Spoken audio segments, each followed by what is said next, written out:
آج دنیا کے اوپر جتنے بھی مذاہب پائے جاتے ہیں، الہامی مذاہب،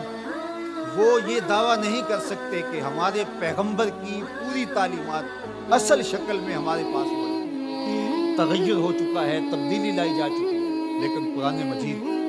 اپنے اصل الفاظ کے ساتھ زیر و زبر کے تبدل کے بغیر صدیاں گزرنے کے بعد آج بھی اسی طرح موجود ہے۔ تو ان روشنیوں کے ہوتے ہوئے، ان اجالوں کے ہوتے ہوئے اگر ہم اندھیروں میں رہیں تو پھر ہمیں ان حالتوں کے اندر ڈال دیا جائے گا آج جس حالت کے اندر ہم موجود ہیں۔ اگر کسی کے پاس ہدایت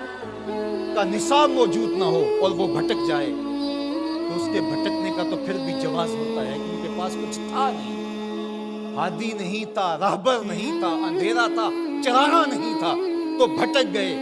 ایک نابینا کسی کنویں میں گر جائے تو لوگ اس کو نکالنے کی کوشش کرتے ہیں، اس کو کوستے نہیں ہیں،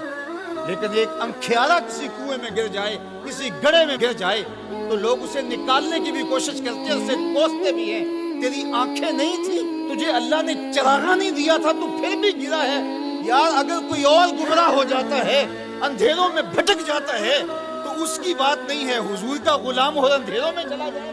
اس لیے کہ تمہارے پاس قرآن موجود ہے، تمہارے پاس ہدایت کا چراغاں موجود ہے۔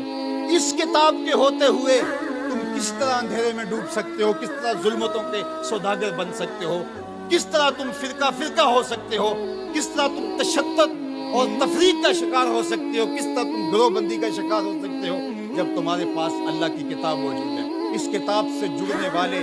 ہدایت کی راہوں کے مسافر ہیں۔ اقبال نے جب شکوے کی زبان کھولی تو لہجہ بہت تلخ ہو گیا۔ اقبال پھوٹ پھوٹ کے رو رہا ہے، اپنے رب سے شکایت کر رہا ہے۔ صفائے دہر سے باطل کو مٹایا ہم نے، نو انسانی کو غلامی سے چھڑایا ہم نے، تیرے کعبے کو جبینوں سے بسایا ہم نے، تیرے قرآن کو سینوں سے لگایا ہم نے، پھر بھی ہم سے گلا ہے کہ وفادار نہیں، ہم وفادار نہیں، تو بھی تو دلدار۔ کہا کہ مالک ہم نے کیا کیا نہیں کیا، جنگوں کی مصیبتیں سہی، تکلیفوں سے گزرے، اذیتیں سہی، تیرے نام پہ تلوار اٹھائی، جنگ و جدل کے بازار گرم ہوئے، ہم نے جگر پارے دیے شہادت کے لیے، لیکن آج وہی امت در در رسوا ہو رہی ہے، اسی امت کو کاٹا جا رہا ہے، اسی امت کے بچے ذبح کیے جا رہے ہیں، آج گلی گلی کشکول لیے ہم گھوم رہے ہیں، مالک ہمارے ساتھ یہ کیا ہو گیا؟ تو جواب آیا تو سارا نشہ اتر گیا۔ جواب انہی لفظوں میں صرف سیغہ بدلتا ہے۔ آواز آئی صفائے دہر سے، باطل کو مٹایا کس نے، نو انسانی کو غلامی سے چھڑایا کس نے، میرے کعبے کو جبینوں سے بسایا کس نے، میرے قرآن کو سینوں سے لگایا کس نے، تھے تو آباب تمہارے مگر تم کیا ہو، ہاتھ پہ ہاتھ دھرے منتظر فردا ہو، ہر کوئی مستے مئے ذوق تن آسانی ہے، تم مسلمان ہو یہ انداز مسلمانی ہے، حیدری فقر ہے نئے دولت عثمانی ہے، تم کو اسلاف سے کیا نسبت روحانی ہے، وہ معزز تھے زمانے میں مسلمان ہو کر، تم خار ہوئے تارک قرآن ہو کر، تمہاری پستی ذلت زبوحالی نکبت رسوائی کا سبب اس کتاب کے دامن کو چھوڑ دو۔ اتنی روشنیوں کے ہوتے ہوئے، اتنے اجالوں کے ہوتے ہوئے تم اگر در بدر بھٹک رہے ہو تو یہ تمہارا قصور ہے۔ یہ امت جن کو اللہ نے قرآن دیا اور محبوب علیہ السلام کی احادیث بھی ہمارے پاس حرف حرف پہنچی، لیکن پھر بھی اگر کوئی اندھیرے میں ڈوب جائے تو پھر یہ اس کا قصور ہے۔ تو اس کتاب کے ہوتے ہوئے ہمارے دل زنگ آلود نہیں ہو سکتے، لیکن ہم نے اس کتاب کے ساتھ جو سلوک کیا،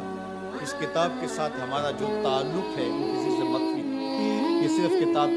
ثواب رہ گئی۔ جو کتاب ہدایت تھی، جس کا لفظ لفظ ہدایت دیتا تھا، حرف حرف زندگی بخش، جس کی ایک ایک آیت ہمیں جینے کے اسلوب سکھاتی تھی، اس کتاب کو سینے سے لگا کر کے اور اپنے پیغمبر کی راہوں پہ چل کے ہم پوری دنیا کو اصول و ضوابط دینے تھے اور ان کو جینے کے ڈھب سکھانے تھے۔ کنتم خیر امت اخرجت للناس، فرمایا کہ تمہیں تو لوگوں کے لیے ہم نے نکالا تھا، تم نے تو کائنات کی رہنمائی کرنی تھی، تم تو زمانے کی قیادت کرنی تھی، لیکن آج ہے رسوا زمانے میں کلاہ لالا رنگ،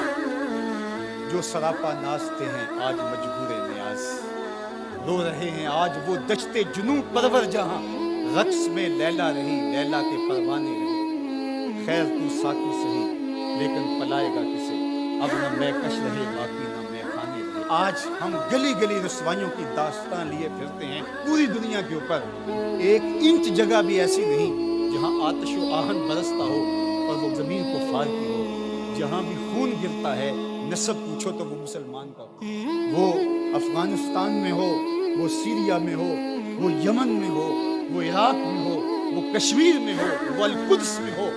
جہاں بھی بہتا ہوا خون دکھائی دیتا ہے وہ اس امت مرحوم کا خون بہتا دکھائی دیتا ہے. اس لیے کہ ہم نے اس قرآن کو چھوڑا. یہ ہمارے اعمال کی سزا ہے، بد اعمالیوں کی سزا ہے کہ آج دشمن کو ہمارے اوپر مسلط کر دیا اور ہمیں رسوائی اور ذلت کے قالب مسلط نہیں ڈال دیا. لیکن افسوس